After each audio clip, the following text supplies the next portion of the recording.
লায়াস্তাখলিফান্নাহুম feel আরদি কামা ইস্তাখলাফাল্লাযীনা মিন ক্বাবলিহিম। আসসালামু আলাইকুম ওয়া রাহমাতুল্লাহি ওয়া বারাকাতুহু।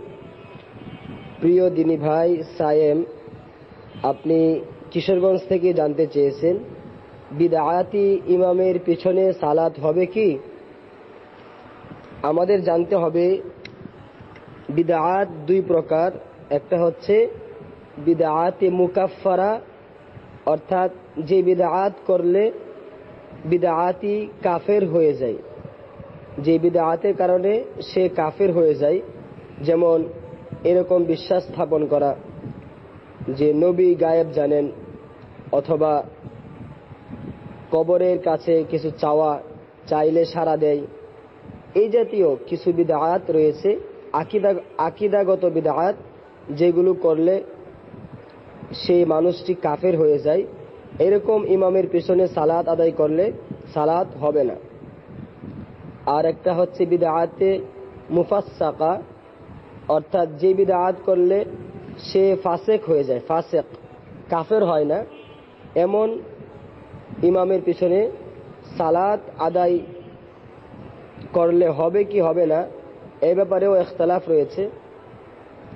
তবে প্রসিদ্ধ কথা হচ্ছে, গ্রহণযোগ্য কথা হচ্ছে, যদি অন্য কোনো ইমাম না পাওয়া যায়, সহি আকীদার ইমাম পাওয়া না যায়, তাহলে তার পিছনে সালাত হয়ে যাবে। যেমন আমরা জানি আব্দুল্লাহ ইবনে ওমর রাদিয়াল্লাহু তাআলা আনহু হাজ্জাজ বিন ইউসুফের পিছনে সালাত আদায় করেছে, অথচ সে অনেক সাহাবাকে অন্যায়ভাবে হত্যা করেছে। আর আরেকটা হাদিস বুখারীতে রয়েছে, আল্লাহ রাসূল সাল্লাল্লাহু আলাইহি ওয়াসাল্লাম বলেন, ইসাল্লুনা লাকুম, ইমামেরা, কিছু কিছু ইমাম তোমাদের সালাত আদায় করাবে, ফাইন আসাবু ফালাকুম ওয়ালাহুম, যদি ইমাম সঠিকতায় পৌঁছে, ইমাম যদি সঠিকভাবে সালাত আদায় করে, তাহলে তোমাদেরও সব তাদেরও সব, অর্থাৎ উভয়েরই কল্যাণ। ওয়াইন আখতাউ ফালাকুম ওয়া আলাইহিম, আর যদি ইমাম ভুল করে, তাহলে সেটা ইমামের ভুল হবে, তোমাদের সালাত ঠিকই হয়ে যাবে।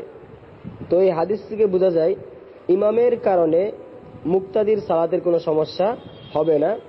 মোট কথা, সহি আকীদার ইমাম পাওয়া না গেলে বিদআতে মুফাসসাকা, অর্থাৎ যে বিদআত করলে ইমাম কাফের হয়ে যায় না, এমন বিদআতির পিছনে সালাত আদায় করলে সালাত হয়ে যাবে ইনশাআল্লাহ।